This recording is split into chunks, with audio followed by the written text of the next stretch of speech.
Before we go too far, I want to actually help you to understand a lot of the ideas and concepts that underpin, in a way, my philosophy to engaging with the politics in the workplace.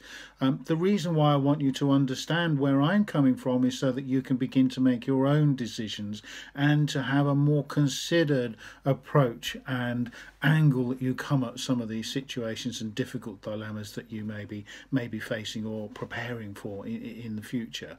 The reason why that is important is because it will help you to make decisions that are good for you. And it is important that with all of this, it's you who is making the decisions based on the analysis and the thinking that you have done. All I can ever do is share thoughts and ideas with you, and what has worked for other people, it's up to you to work out what will work for you in your environment. You have to retain responsibility for that.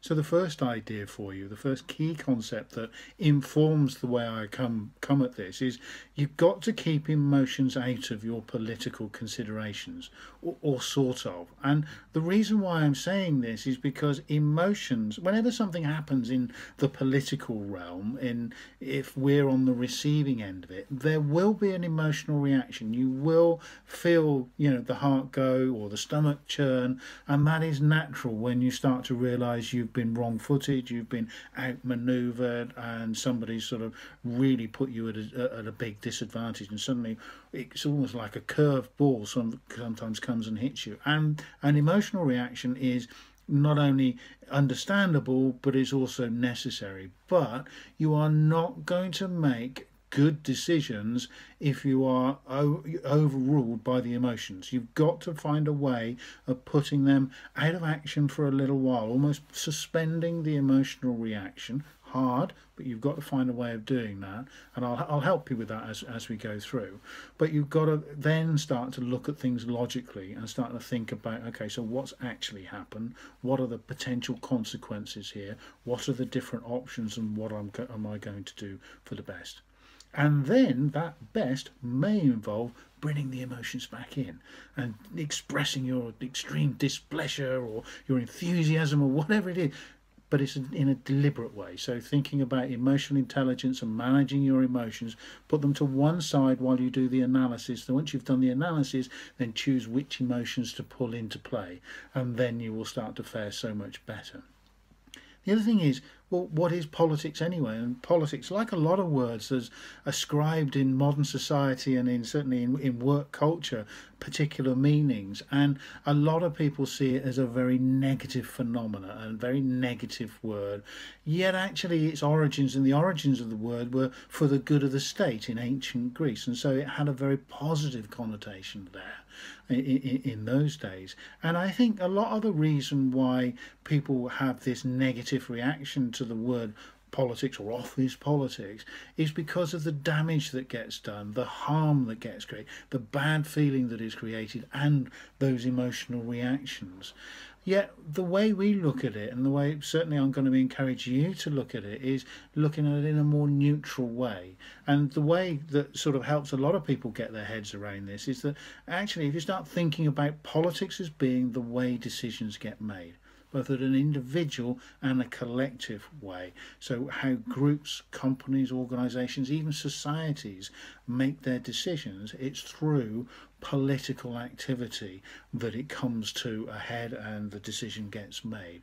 Maybe in favour of some and not others, maybe in favour strongly of a particular individual at the expense of others, or maybe for the good of the whole. And the point that I want to stress here is that if you think about it as, oh, it's just a means of making decisions, then you can potentially keep some of those emotions. It's easier to keep the emotions out. It's easier to be a little bit dispassionate in the way that you are engaging or interacting with the politics. So please do, I would encourage you to actually say, okay, this is just how decisions get made. It doesn't mean to say that you like the outcome of those decisions. And part of what I hope you're in this course for, and what you're going to get out of this course, is so that you can make these decisions fall more in your favour than they would otherwise have done. But it's also important, I believe, to think of that everybody is in the right You may not like what they have done, but each and every individual in your arena, in your society, they're doing their best to achieve their outcomes, to get their needs met, what their hopes are, their fears are, protect their livelihood, their family. And that doesn't mean that if they do something that hinders you, that upsets you or puts you out of kilter, doesn't make them wrong. It just means that you were at a disadvantage to their activity. And the reason why I want you to think this one through a little bit and to sort of get into your head is because I have noticed that there is a huge amount of judgment going on about right or wrong. Whenever the word office politics comes up, it's usually a derogatory term, as we were saying earlier on, but it also implies that you are right and they are wrong.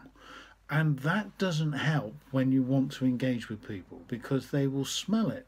They'll know that you don't like them, or that you don't think that they're doing the right thing.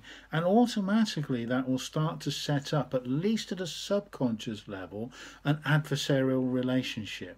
So when we're going through the rest of the course, what I want you to remember is that what we're trying to do is to look at this dispassionately, not accuse or judge anybody, but observe the facts, observe the strategies and what's actually going on, and then make quite clinical decisions about what you're going to do for the best. Yes, then you can bring the emotion in, of course, but it doesn't mean you have to go accusing people of being an office politician. It doesn't mean you have to go around accusing people of doing the wrong thing, or selling a stay in the river and things like that.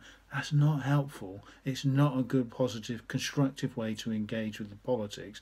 And it also potentially puts you into a position where you may have to play politics in order to defend yourself and to defend your argument. So you don't have to do it that way, but you do have to start to, if you want to avoid doing that, you do have to think of it in a very clinical way, in a very sort of, dare I say it, mature way, to, okay, that's what's happening, this is the way it's happening, this is why it's happening, this is what we're going to do. And then you can get going. So that's a key part of it. Another thing that I think is really, really important when it comes to politics, and one of the reasons why I think so many people struggle with it, is the amount of assumptions that they're making. The problem with politics isn't what's happening, it's that you don't know what's happening. You don't understand the rules of the game. You don't understand the strategies and the ploys and the way people are actually starting to further their own agenda, or further the agenda of their department or part of the organisation. And with that uncertainty comes a lot of worry. And we don't like worry, we don't like uncertainty, so we make guesses. And those guesses are the assumptions. And quite often they're wrong. And I tell you, the reason why they're wrong is because you do it from your perspective, not their perspective. So making assumptions, well, if I were in their shoes, I'd be thinking this and doing that, is natural, it's understandable. That's the way we as human beings operate, but it isn't terribly helpful. So part of the reason why politics is so difficult is because we are less able to take their position, to take their angle on things, at least at the analysis stage. It doesn't mean you have to agree with them. It doesn't mean you have to think that they should be doing what they're currently doing, but you do need to actually understand as much as you can about why they're doing what they're doing. Remembering the 6 pillars, it's about motives, what's driving people, why they're doing the certain things that you're observing, and making assumptions is necessary to an extent, but you've got to be very, very careful. And the less assumptions you have to make, the more accurate you can be with your decisions about what you're going to do for the best. If you had perfect information, it would be easy, because you'd be able to say, okay, because of that, that and that, I'm going to do that, bingo, all right, and we're there. Well, at the end of the day, you can never know everything, and you've got to actually get comfortable with being able to take decisions and to move into gear, into action, when you don't know everything.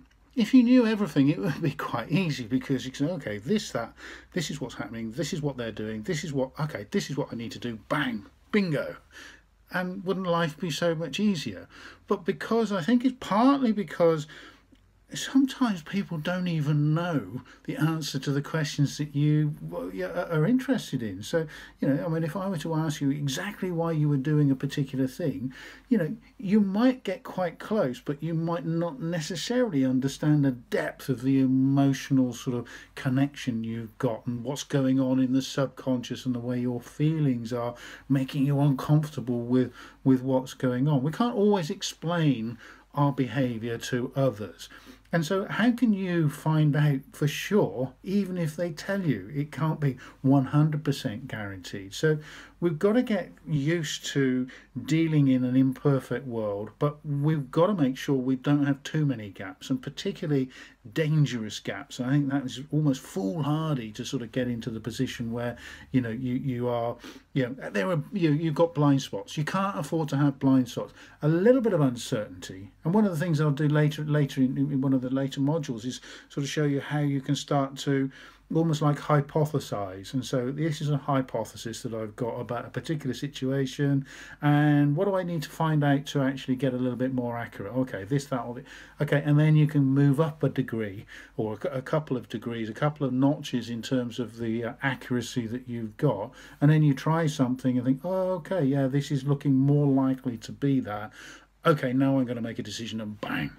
Okay, so you've got to get comfortable with acting with a degree of uncertainty, but also get quite cute that you're not missing any of the major gaps. The other thing that is inherent in learning to master the politics, part of the reason again why I think a lot of people struggle to get to grips with it, is because it is complex.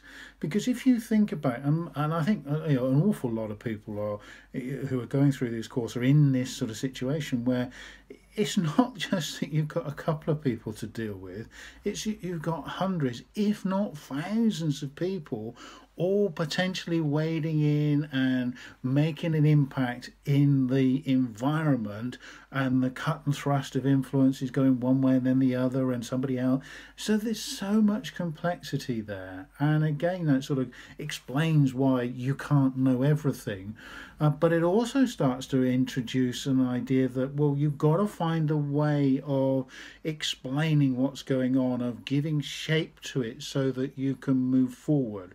Because if the complexity overwhelms you, you will be stunted, you will be paralysed, you won't do action, you won't take action, you won't start to move things forward other than in a haphazard, not careless, but sort of almost foolhardy way. You're taking more risks than you need to. So part of what we're going to be doing later on in the course is just giving you some models and some ideas so you can start to give shape to what you're observing in the environment and reduce the level of complexity on which you've got to base your decisions. And in a way, that's sort of now then moving to, well, it's really this is a world of wicked problems. I mean, I've got a lot of background in systems thinking and different methodologies for the way different organisms and